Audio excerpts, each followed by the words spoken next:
Bonjour à tous, pendant un an je vais vous présenter un film par jour, soit 366 films dans l'année. Aujourd'hui on est au 99e film, American Sniper.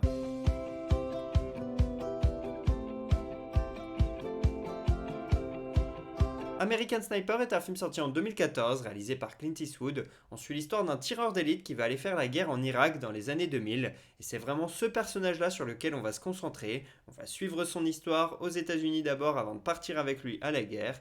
Et c'est vraiment sur lui qu'on va se concentrer. Pour jouer ce personnage qui s'appelle Chris Kyle, on a un Bradley Cooper méconnaissable. Je ne le pensais pas du tout capable de jouer dans ce genre de rôle. Même s'il a déjà fait par exemple Happiness Therapy et Star is Born qui sont vraiment des rôles exceptionnels. Je me demande si celui-ci n'est pas son plus grand. À la réalisation, on retrouve Clint Eastwood qui dans ce film n'a pas de rôle, mais c'est pourtant son plus grand succès au box-office. Le film a coûté à peu près 60 millions de dollars à faire, mais il en a rapporté plus de 500 millions.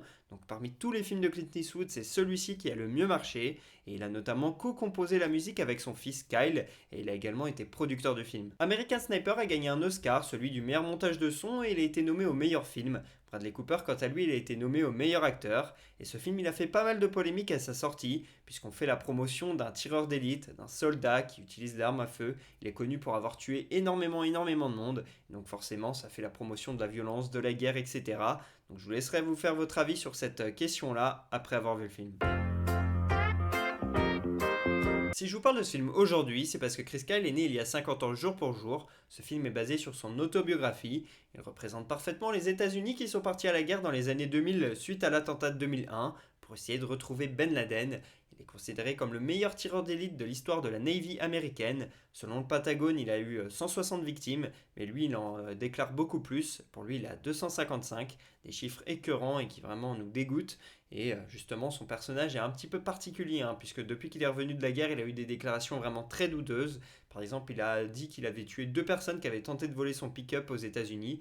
La police a enquêté mais n'a rien trouvé. C'est vraiment hyper louche. Et donc c'est un personnage qui est vraiment très bizarre.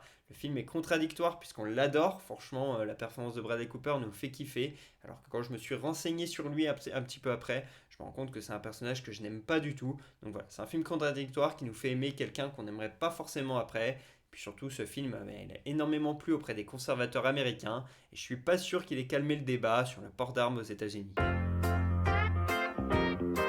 Ce film, je l'ai vu en 2020 ou 2021, je ne sais plus trop. Je me souviens que j'étais chez ma mère, il était 17 ou 18 heures. Je me rappelle plus si j'avais eu cours, si j'avais eu une journée de travail ou quoi que ce soit, ou si j'étais resté chez moi toute la journée. Mais je me suis dit, je vais me mettre un film. Et j'ai vu qu'on avait American Sniper dans les films qui étaient présélectionnés sur le Canal Sat.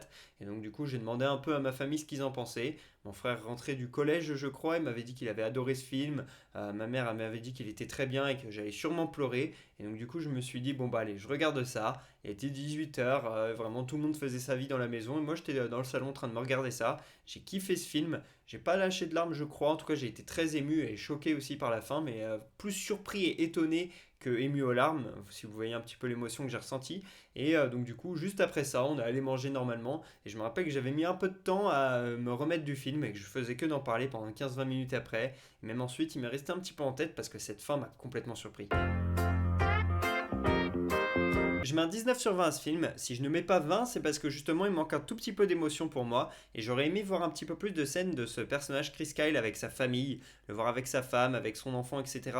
Ça aurait pu permettre un petit peu plus d'émotion, puisque là on se concentre vraiment que sur lui. Et finalement, voilà, moi ça m'a un petit peu gêné là-dessus. Et c'est ce que je me suis dit, si je devais mettre une petite critique au film, ce serait ça. Par contre, sinon c'est vraiment hyper bien interprété. Bradley Cooper, il est vraiment bouleversant. Et puis cette histoire, elle nous transporte. On est vraiment avec ce personnage et on l'accompagne dans ses choix cornéliens et puis dans sa vie. Donc pour ça, c'est vraiment excellent. Et pour moi, ce film est l'un des meilleurs films de guerre avec 1917 par exemple. Mais voilà, ça fait partie du gratin dans le domaine.